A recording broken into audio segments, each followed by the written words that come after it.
Checklists are a way to keep yourself organized, be able to cross items off of a to-do list or assign tasks to certain people within a shared document.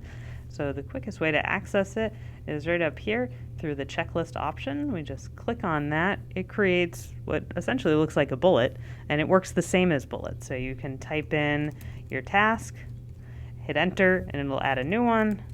The difference between this and bullets is that you can actually check off and strike through the text as you complete the tasks. So these can be assigned to certain people. You could give your students a list of requirements and have them check it off on an assignment sheet to confirm that they've completed all of the tasks. These are all different ways that you could use checklists.